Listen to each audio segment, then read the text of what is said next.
All right, welcome back, everybody, to another episode of the Niner Family Huddle podcast. Today, we're talking coaching search updates, maybe a little NFL MVP race, playoffs, NFC, AFC championship games, and whatever else comes to mind after this.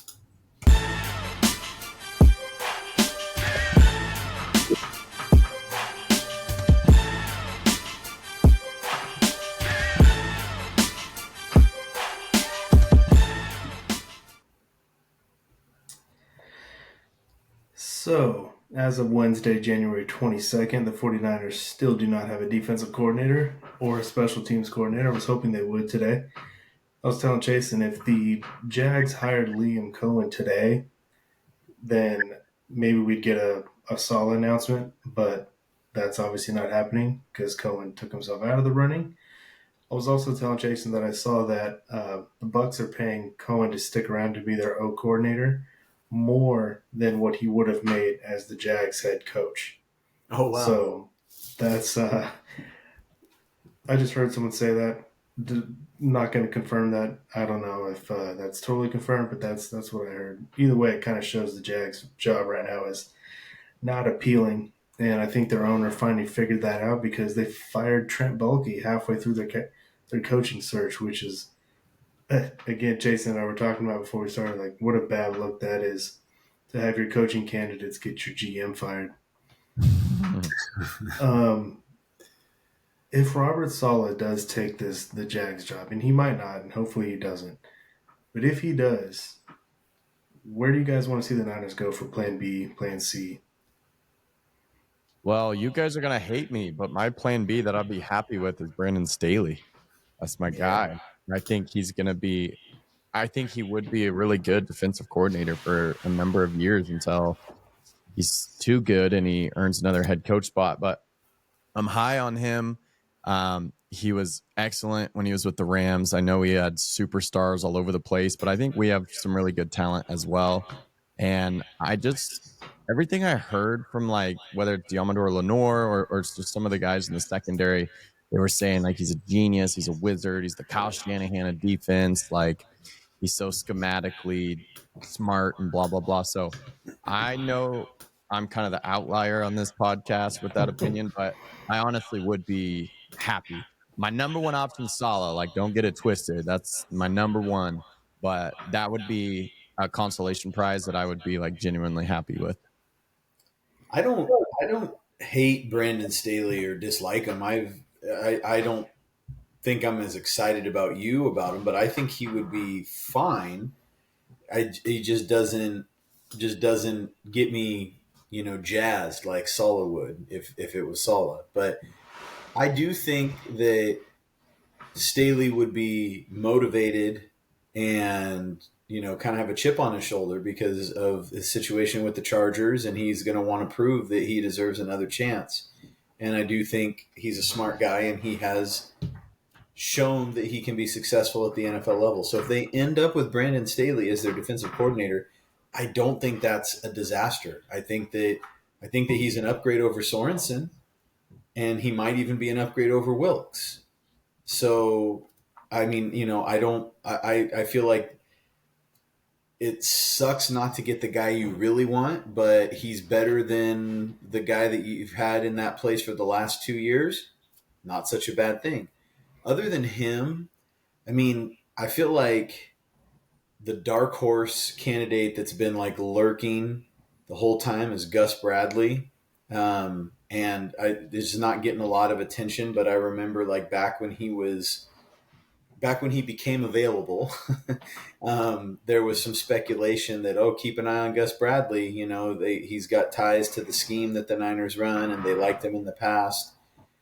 And I feel like that's just kind of another, like it's, can he do it? Sure. I'm sure he can. He's proven to be successful at the NFL level too. But does it get me excited? Not really. Like the guy that I want the most is Sala, of course, and it's like become even more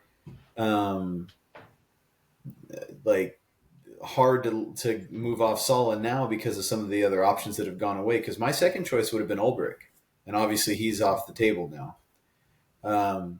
So, I don't know if there's really any other options that you go, oh my gosh, that's awesome. It's too bad they didn't get Solid, but that's a really good hire. All the speculation about Pete Carroll, I mean, I don't think that that's real. And even if it was, does Pete really move the needle that much? I mean, he seems to me like he's better suited to be a head coach than a coordinator. He's been that for a long time. So, I mean, I think we talked about this before. I want a guy that's like a hard charger that wants to prove himself, that really wants to like make a name. I don't want a guy that's going to rest on his resume, be like, well, this is what I've always done and this has worked. And so listen to me. And I feel like Staley fits that mold more than Bradley. So between the two, I think I'd probably prefer Staley. And I don't know of any other young, like budding stars, like a great position coach that's out there that maybe the Niners go try to steal. But I wouldn't mind that, but it's not a guarantee. So, anyways, yeah, I feel like it's solid or bust, but there's still serviceable options available to the Niners, and I don't think it's going to be the end of the world if Solid does end up taking the Jags job. Okay, so I have a lot of thoughts on this whole defensive coordinator thing. First thing I want to ask you guys about, Steven, you said Brandon Staley is better than Nick Sorensen, which might be true, but let me ask you guys this: if that were true, if the Niners believe that, why wasn't Staley the D coordinator last year? I don't know. It's a good question.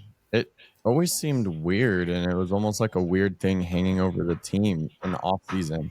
It's like, what exactly is Brandon Staley's role? Like, no one really knew for sure. Is he like the defensive coordinator in the shadows or whatever? Whatever. I don't know. I don't have a good answer to that. Do you, Steven? No, I mean I don't have any inside information. Maybe it was just as simple as, look, we want to give Nick a try. Like, we think that he's shown some real potential. Brandon Staley's here to help because he's got the experience, and maybe there was a handshake agreement with Staley that, like, hey, if things don't go well, then this is going to be your job next, and that's how they got him in the door. I have no idea though. I don't know. I remember wanting him to just be the defensive coordinator like last year. I remember being like, can he just do it? Like, keep Sorensen where he's at. Yeah, so that would be one thing that kind of makes me just kind of go, like if Staley is better and if Kyle has a higher opinion of him than Sorensen, then why did we waste the season with Sorensen? And if you want to give Sorensen a shot and see if there's something there, okay.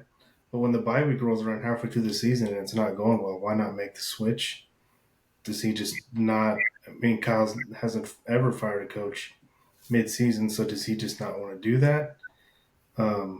Is he more conscientious about Sorensen's feelings than he is about the team's success? Did he think Sorensen had what it takes to turn it around, and then turns out he was wrong? Like, I don't know. So the other thing I would wonder is, like, Brandon Staley hasn't gotten. No one's asked to interview Brandon Staley for their defensive coordinator position. No one else, seemingly nobody else, wants Brandon Staley. And if I had another question I was going to ask you specifically about this, now I forgot. Well, while you're thinking about that, let me respond to that, because I don't think we know everyone who gets interviewed and gets talked to. I think you only see stuff that gets reported, and that's what either the teams want to get reported or the coaches and their agents want to get reported. So I think you get a good idea, but I don't think we know the full extent for all these jobs of guys that they're having conversations with. For example, all the speculation right now about Pete Carroll, right? That could just be a wild rumor that somebody thought up, right? That has no substantiation. That could also be that they tried to have like a quiet, secret meeting or whatever with Pete Carroll just to gauge interest, but they didn't want it to be like an official interview or something. And somehow, some way, someone got wind of it and put it out there, so who knows? But I feel like that stuff goes on all the time, because as far as I know, I could be wrong, but as far as I know, there isn't like a rule that you have to make it public every coach candidate that you've talked to. Obviously, you have to comply with the Rooney Rule, and that's why you always see teams put information out about the minority coaches that they interview, right? But Mm-hmm. I don't think that you know every phone call that's been made. Like, I don't think anybody has all that intel. So there could be other teams that have, put some feelers out to Brandon Staley. But I'm not saying there is. I just think there could be. And maybe he shut it down. Maybe he said he doesn't want to be considered. He wants to stay in San Francisco. I don't know. But I wouldn't buy everything that you hear out there, because I think a lot of it is just kind of chatter and people trying to jockey for position. Um, but anyway, so that's my take. I mean, we don't know for sure. You might be right, Ryan. You might be right that nobody else wants Brandon Staley, like literally nobody else. But I also, I don't think that that's necessarily true, because like Chasen said, I think there's plenty of people out there that know, hey, he's a smart guy and we could use a guy like that on our staff. I have two quick thoughts. The first one, what was the first one? Oh, just I paid more attention this cycle than any other cycle in coaches, just because I'm so interested in what's going on with Salah. There's names I had no idea. I didn't see reported like big breaking news or anything. Like I had no idea Steve Spagnuolo was like interviewing. He interviewed for the Jets, and he's in consideration for the Jags job. I didn't know that. So I do agree with what Steven's saying, that there's probably a lot of interviewing and talking going on behind closed doors that we don't see. And then the second thing I would add is like, I don't think Staley's needs to rehab his reputation still. And like, I think like, for example, if he gets the defensive coordinator job, I think he can do that. But I would say right now, like people are probably a little low on him. The Niners would know better than anyone else on if he had a really positive impact, if he's really smart defensively, blah, blah, blah. They want to keep him around. But for other teams, I feel like he would be a bit more of like an unknown. So yeah, I just wanted to add that on. Well, one other thing, sorry, and this is pure speculation too, right? All this other stuff we're talking about, but like for Sala right now, maybe he already knows that he does not want the Jags job, and maybe the Niners know that he doesn't want the Jags job. However, maybe he said something like, "But if I get an opportunity with team XYZ, then I want to make that commitment. I'm not going to the Jaguars, but I do want to go here," or something, right? Like, who knows? We don't know what level of conversation they've had, but it is in his interest to not take himself out of the consideration for the Jaguars job, because if it looks like he might still be an option there, other teams are thinking about him as a head coaching option. So, wow, second interview, like that only helps bolster his reputation, his resume for the next gig, whether it's this year, next year, whatever, right? So it doesn't, I don't think it does him any favors to just be like, hey, I'm going to pull out of this like Cohen did, right? I'm going to pull out of this. And now he probably wants to see what the heck they're going to do with the GM, right? I mean, what if they come back to him when he does his second interview and they're like, look, we're going to give you control. Like, we're going to hire a GM, but we want you to be the one where the buck stops with you and you're calling the shots. So you get to pick the players and all that. So maybe before he didn't want it, but hey, now there's a better offer on the table. So maybe now he takes it. I mean, I don't know. Like I said, this is all pure speculation, but he doesn't have to rush into a decision one way or the other. We just want him to, because we want the certainty and we want to know what's going on. But it is in his interest to let this play out, because maybe the Niners make him an even higher offer. We already heard that he's going to be the highest paid defensive coordinator. Maybe they add another $1 million to his salary or something, because they just want a decision at some point. But anyways, it's all just a lot of guesswork, I feel like, and it's fun. It's fun to follow and try to figure out, but I don't think that like we can really act like we have truly informed opinions here. Yeah, so I've tried to figure out about the whole like, do you have to make every interview public or not? I've tried to search it. I've asked people on social media. I've been in the comment sections on like various content creators live chats, and I've been like trying to comment, and either people just don't see it or don't respond or don't know. But so I don't know what we know they interviewed Sala. We know they interviewed the Lions assistant coach for their like defensive passing game guy. Other than that, even Staley, I don't know that they've officially interviewed Staley. So I don't know what they do and don't have to make public. I've been wondering, like, if Kyle or John want to talk to people, like kind of under the table, if you will, behind the scenes, they can totally do that. Is that not allowed? But they're doing it anyway. Is it allowed? Do they have to make every interview they do public? I don't know.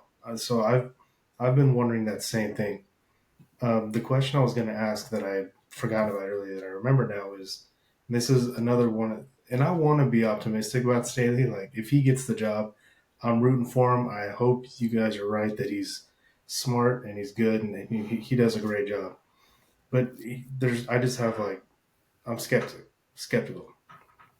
So if I'm Kyle Shanahan and I'm interviewing Brandon Staley and I'm saying, look, our defense last year was not good enough.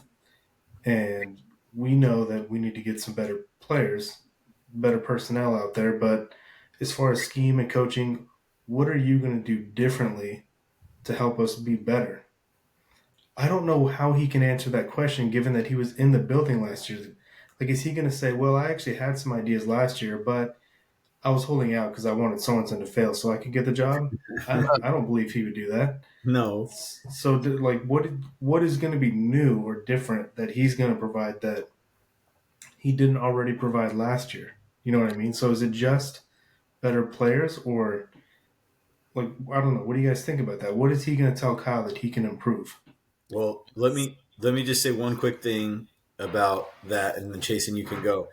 What if he says you're Kyle Shanahan and I'm Brandon Staley, right? You're interviewing me, Ryan, and you ask that question to me, and I say, I have a lot of ideas. There was a lot of things that I wanted to do differently. Case in point, I told Nick after week 3, we can't play Devondre Campbell anymore. We just can't. But he insisted that we keep him out there because he's a veteran presence, blah, blah, blah.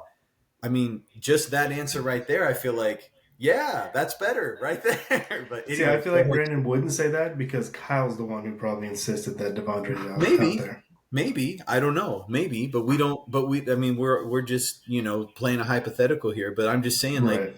that's one thing that I feel like you could say right there that that would already be an improvement. But go ahead, Jason.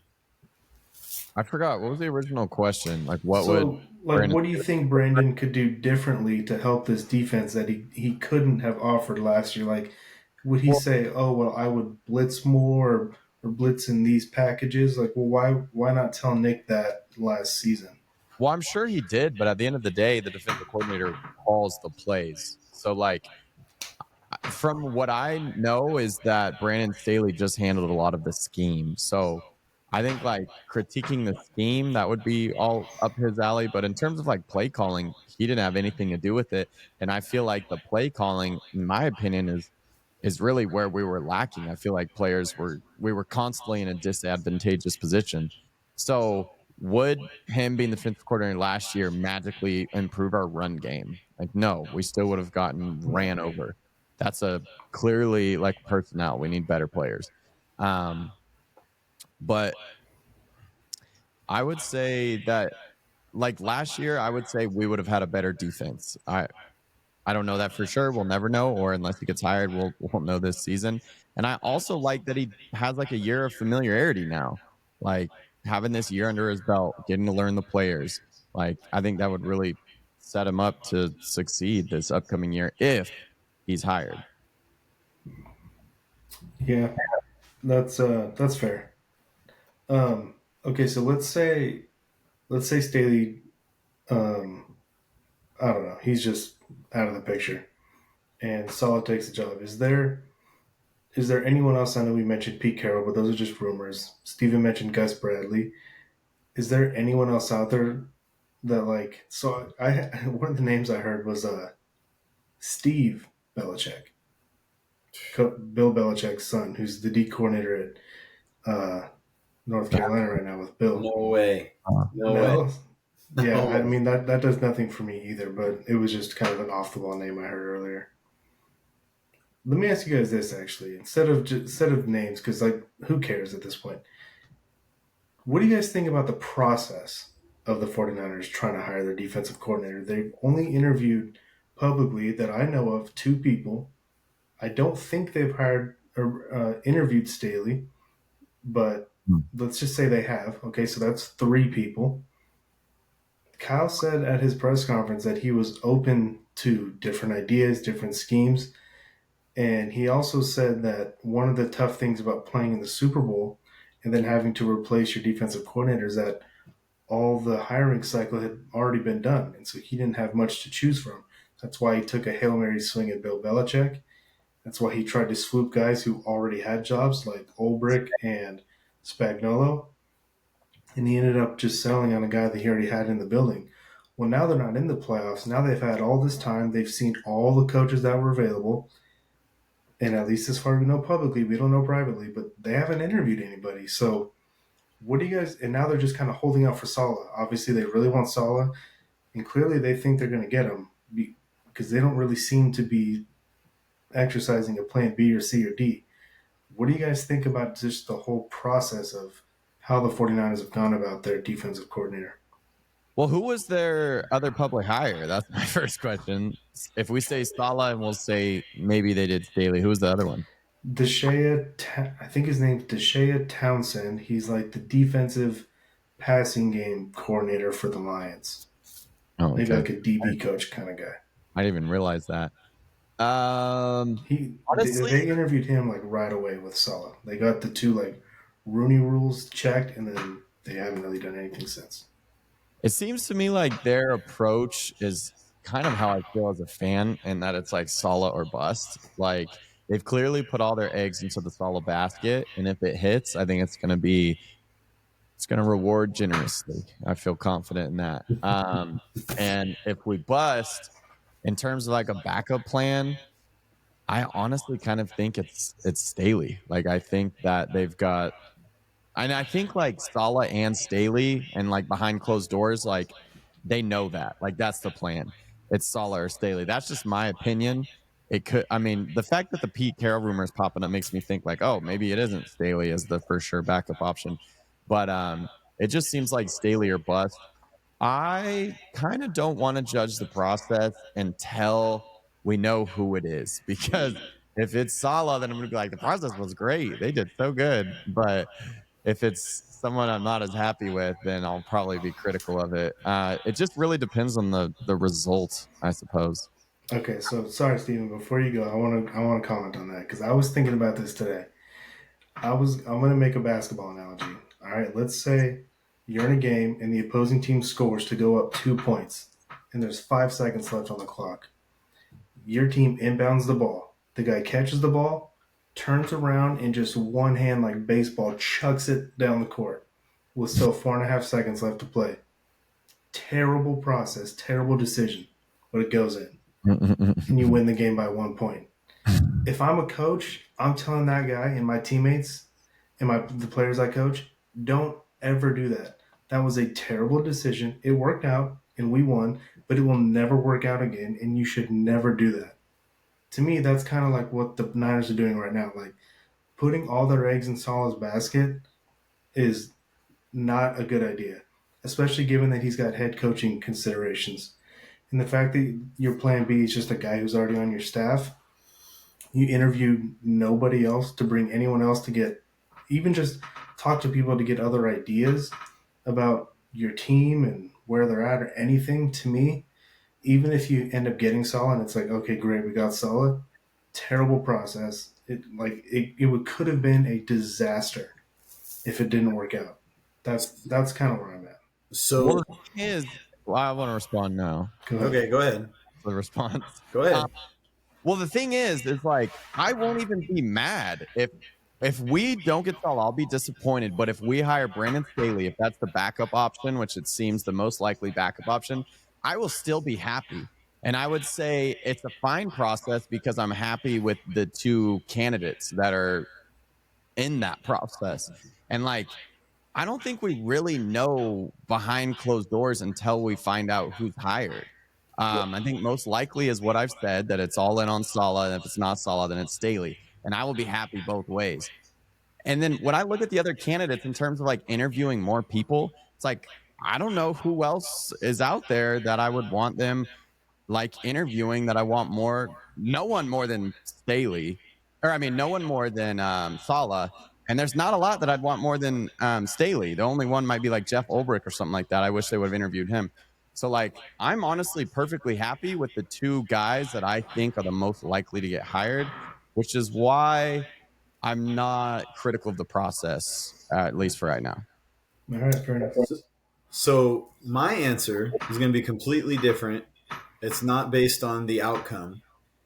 It's based on what the process is. None of us really know. We get a little bit of insight. So to me, if their process has been, we know exactly who we want and we have done what we need to do to execute on that process, whether it's Salah or Staley or Deshae Townsend or whoever, but if their process is this is our goal, this is what we want, and they have implemented that without all this chatter and everybody in the world knowing exactly what they're doing, then I love it even more. I love that they can have a group that keeps things quiet behind closed doors. And I feel like in the Lynch Shanahan era, they've done a pretty good job about that. You haven't heard a whole lot of like leaks. I mean, yeah, there's some leaks because there's things that the team wants, but it wasn't like the bulky Harbaugh era where it's like sniping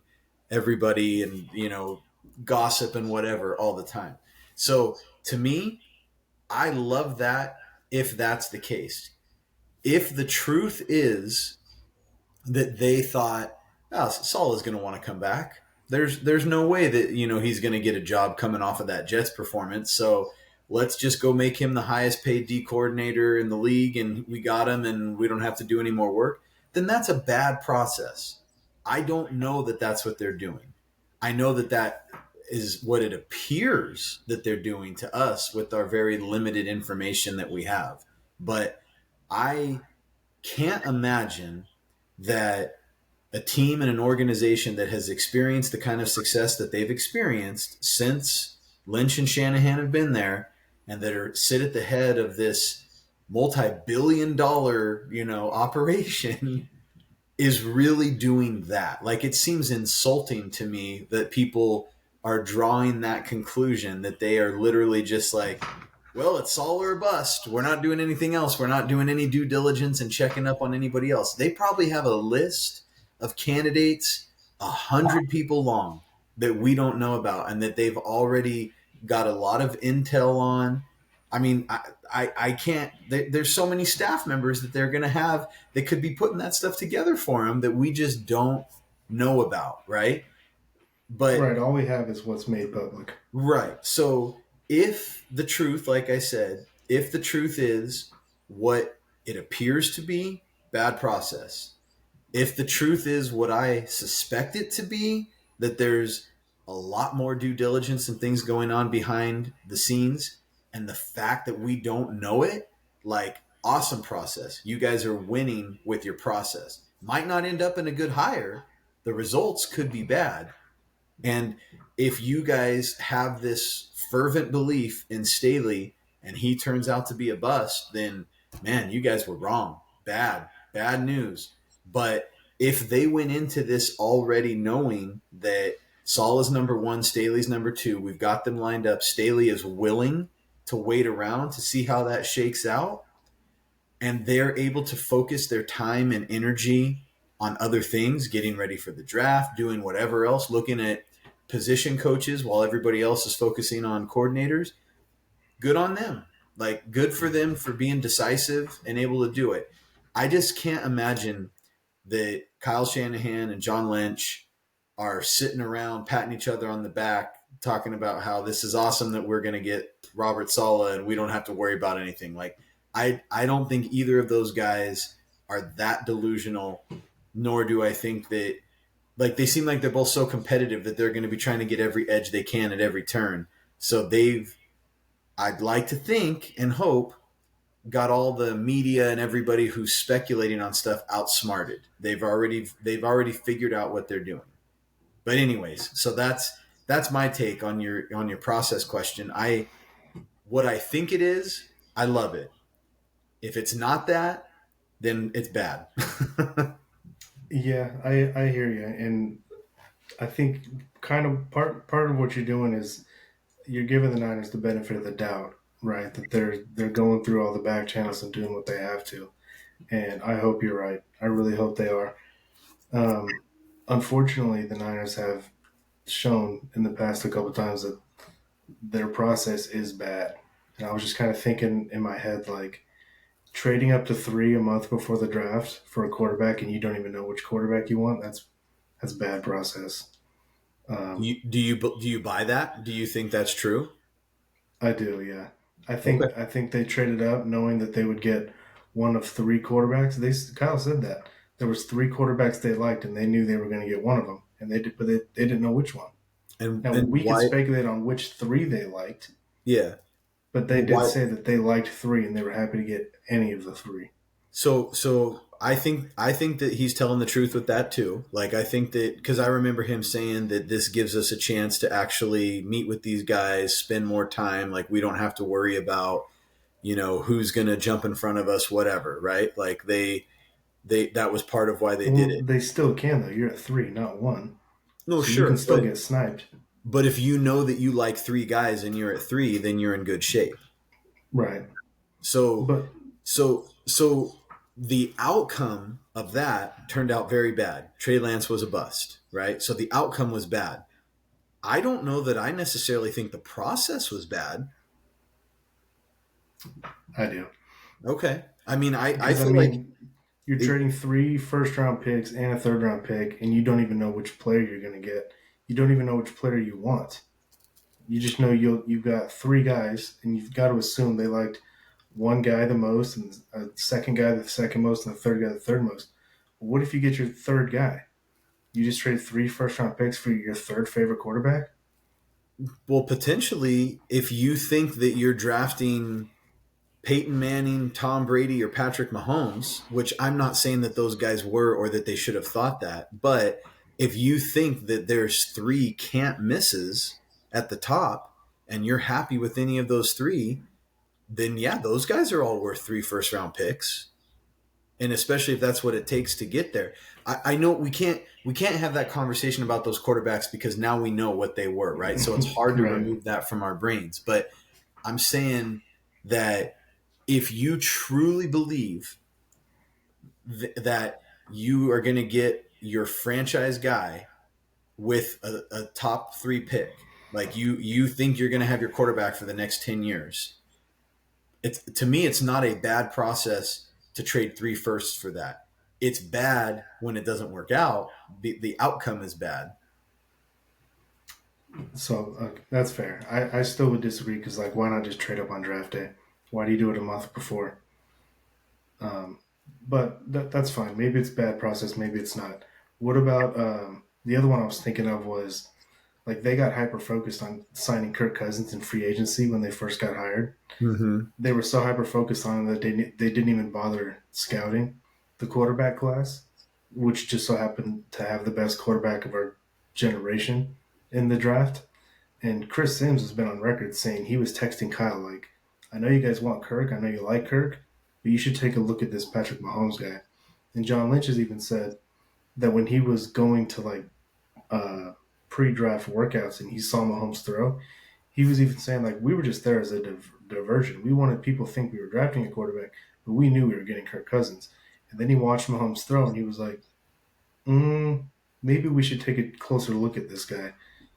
And they didn't bother. They went Sully Thomas, and obviously ended up trading for Garoppolo and that. So to me, that is like I know you like Kirk, you want Kirk, that's fine, but the fact that you didn't even take a look at the rookie class and just see like maybe there's someone there you like, that to me is bad process. So all I'm saying is we you can give the Niners the benefit of the doubt that their process right now is good behind closed doors, but it very well might not be. And I'm a little nervous. I'm a little skeptical. I like what they're doing with the special teams coordinator. They've interviewed like 4 or 5 people. I I like think that, I but think you bring up a good reminder because that is bad what they did with Mahomes. Like you've got to be smarter and truly evaluate all your options. Um, so yeah, I think that's a good thought. It's not that they're always perfect with what they're executing. That's not what I was trying to say. I was just trying to say yeah. that we don't really know, and we don't even know what happened with that Patrick Mahomes situation. It could be just as simple as, like you said, fell in love with Kirk, thought they were going to get him. Don't bother. Let's spend our time and energy elsewhere. And that's like, well, look what happened, man. You put yourself in this position. Do you think if they get Kirk, they win a Super Bowl? I've heard Mike Florio and Chris Sims argue about this. Mm, well, so that 2019 team with Kirk, Like yeah, if you just swap Jimmy for Kirk, you could maybe make the argument that they do. The problem is if they sign Kirk, they don't have maybe enough cap space, so maybe the team would look a little different. Like it's hard to. Yeah, Plus, Jimmy ripped his ACL, and they got the second overall pick and drafted Bosa and Debo. yep. well, Like if Kirk said that's probably not happening. Right. That's the thing I was going to say too, Ryan. If you could literally just say 2019 Niners trade Garoppolo for Kirk Cousins straight up, and there's no other implications, then absolutely yes. I think they win the Super Bowl with Kirk Cousins instead of Jimmy Garoppolo. And this is coming from a non Kirk Cousins fan. I know none of us here really care for Kirk Cousins. Although I wouldn't be mad if he was the Niners' backup this season because Atlanta's going to pay him like $27-28 million. Niners could pay him the vet minimum, and he could come be a nice vet backup for Purdy. Kyle would just want to play him so bad. It would pain him. Well, they're going to pay Brock $55 million or something. So good luck telling Jed York why the guy getting paid 55 is on the bench.